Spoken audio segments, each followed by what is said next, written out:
Hello, dear friends, and happy Tuesday. It's been an interesting day. This is day 8 of my self announced and not entirely properly followed how to finish a novel in 10 days. You know what I'm talking about? Check out my YouTube channel where I get into more detail about why I did this bizarre thing that I that I decided to do. Basically, book 5 of my 5-book series is due. It's time for it to be published, and I found that I was dragging my feet. So what better way to get it done than by giving myself an externally imposed deadline that is probably impossible to find. So that was the idea. Probably impossible to make happen. But today, second day in a row, 5,000 words done. So 2 days in a row, 5,000 words on each day. That's almost 10,000 words, a little bit short of 10,000. But more importantly, more interestingly, and more hopefully, I'm done with more than half of the book. This is absolutely for sure. Hey, Koida, good to see you. How are you?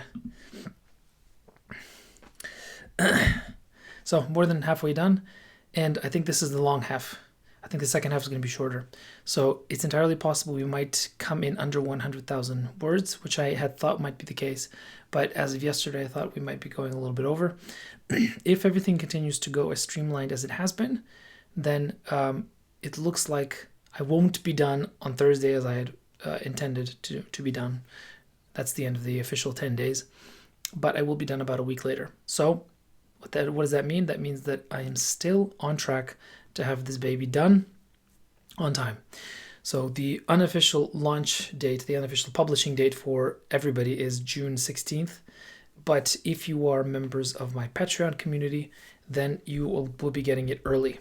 And if you are, in addition to being a member of my Patreon community, if you're also one of the people that has agreed to read an advanced copy in order to do a little bit of proofreading for me, you'll get it even earlier than that. If you're interested in doing that, direct message me. I'll let you know if how to do that, if that's something that you want to do. Today is a short video. Just wanted to say hi and let you all know that things are going swimmingly. And I wanted to just share a little bit of something about the writing process that some of you writers might appreciate and some of you non-writers might find to be a little bit surprising.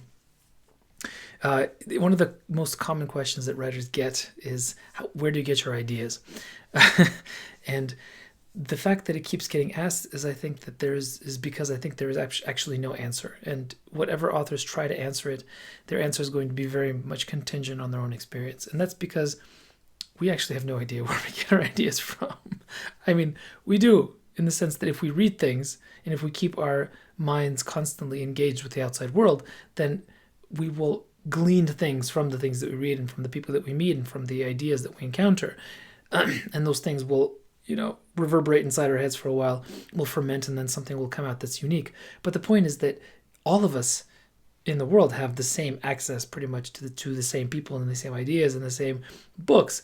And yet the ideas that come out individually for each author, for each writer, are so different. And very rarely do you have the same author have exactly the same idea, even when presented with the same prompt for a short story. I know I've been involved in some of these anthology workshops where there's a single prompt given to 15 people, and the variety in the stories, in those 15 stories, is just incredible. So what is it about idea generation that makes these things so widely divergent? Well,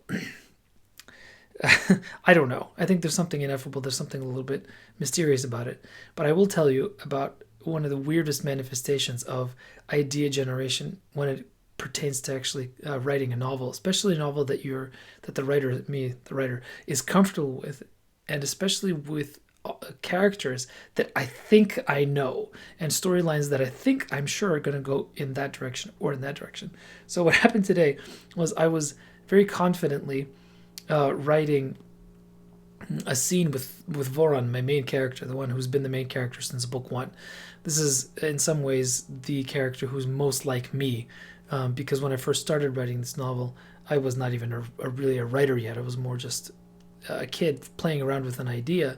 So of course the main character is going to be a reflection of who I was at that time. And that was over 10 years ago when I first started writing the story.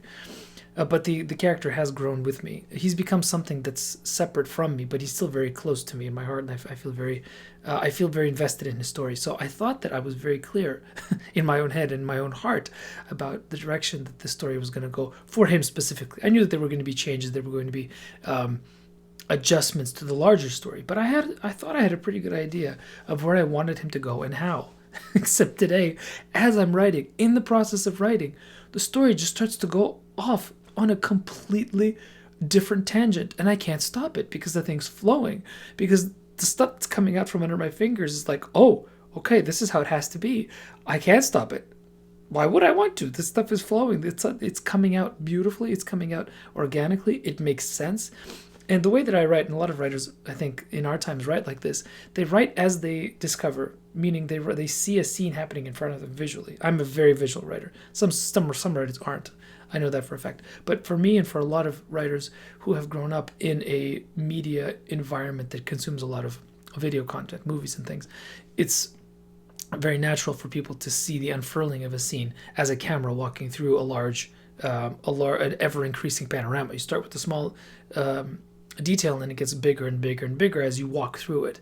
That's why so many authors and so many writers prefer to write in something called third person limited, which is the point of view of a character where you're literally behind the character's eyes and you're seeing everything through his perspective, through his senses, through his impressions of the world. That's how I wrote the Raven Sun series, certainly. And so in spite of that, here I am writing, from his own head, and his entire journey is being taken out from underneath me, like I'm being pulled out, like the rug is being pulled out from under my feet. I was sure that this was going to be a dark story. I was sure that book 5 was going to go really, really deep and really dark, really deep into the darkness of the main character, Voron.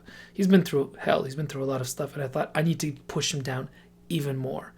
And I thought I knew how that was going to happen, and except it turned out that the story isn't going in that direction at all. It's not going into the dark direction. I started to write this extremely uplifting scene out of nowhere in the middle of book 5, right in the middle of the great disaster of the entire world that I've been creating for the last 5 books. And suddenly there's this uplifting and really kind of positive scene with my character right in the middle of it.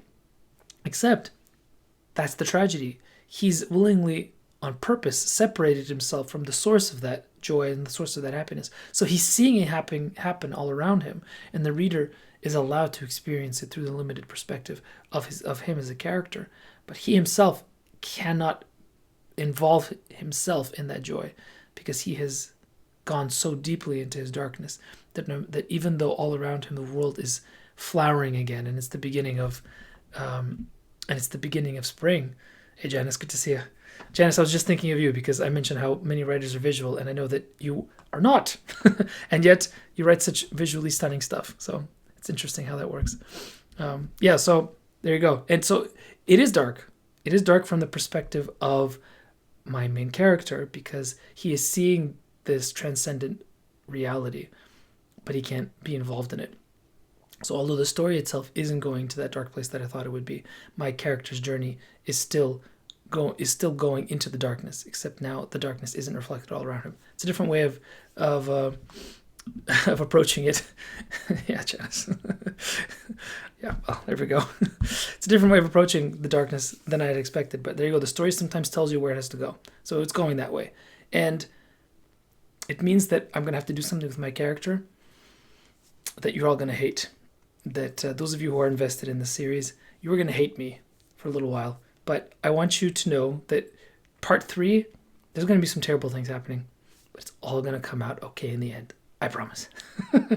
So even though there's the experience of writing today was a very positive one, and my character is going through some pretty transcendent and beautiful experiences, we all know that every novel has to have its moment of the valley of the shadow of death, because the character has to go into the lowest point and then come back up again.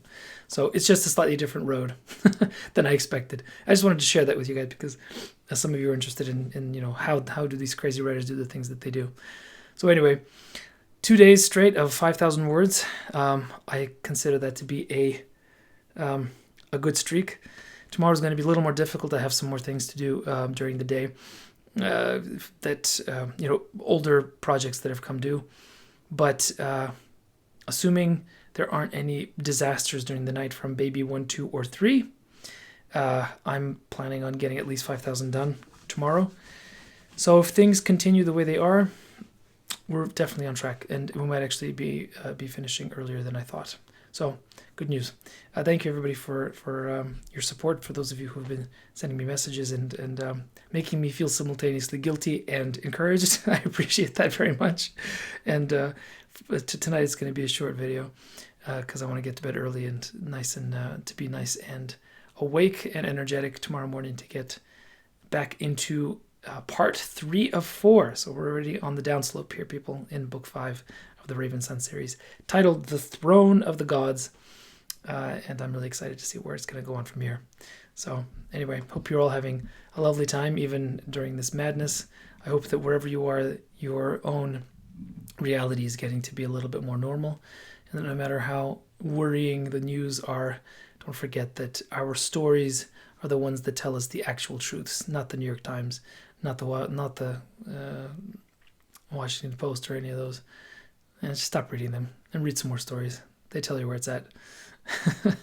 So, and my own story will be ready soon, so you can just hold off a little bit. And if you haven't read the series yet, now's the time, people. Now's the time. So get caught up. Anyway, good night, everybody. And I'll see you all later. Bye-bye.